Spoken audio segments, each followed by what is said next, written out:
I like the theory that when they turned on the Large Hadron Collider in like 2006 or whenever, that it forked the universe, and we're now in the most ridiculous timeline. Because I don't know how else to explain how ridiculous everything has gotten. We've got a guy who hasn't lived in Canada in over a decade, someone who is a foreign citizen, someone who has self-identified himself as a European, someone who is not elected. So we have an unelected foreign citizen leading our country right now. And that's completely insane. Somebody whose interests are very clearly aligned with, as I was saying, the global elite, the fourth and fifth layers of government that essentially want this great reset.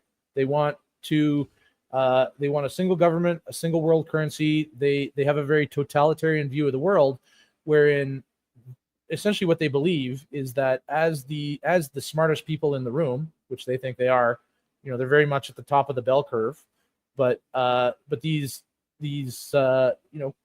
traditionally educated people with a lot of letters after their name in their ivory towers can actually manage the economy and really all the global systems better than the market can. And that's the fundamental flaw. That's why they're going to lose in the end, is because that outcome has been proven time and time again to be false, right? Like we know that a managed economy will fail.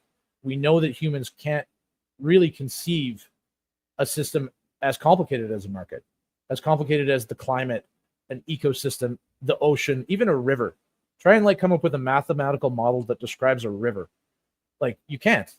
And attempts to do that inevitably fail, because the moment that you get one misinterpretation of even a single second order effect, this is like I've talked about on a bunch of podcasts, a little bit on my own show as well, about the Cobra Effect.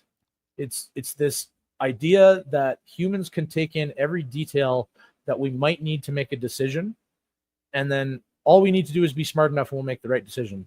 That's been proven wrong time and time again. Yeah. And the carny liberals, the globalists, will be no different. And in the short term, they've tapped into this incumbency that they have through the Liberal Party, through the way the election systems work, through the way that Confederation works, to really give power over a very large amount of society to a very small group of people. And we had the situation in the last election where Trudeau was reelected, where the election was over before polls had closed in Calgary. Yeah. We don't even really get a say in who is elected, let alone a proportional voice. And that's even worse if you take it into the economic level.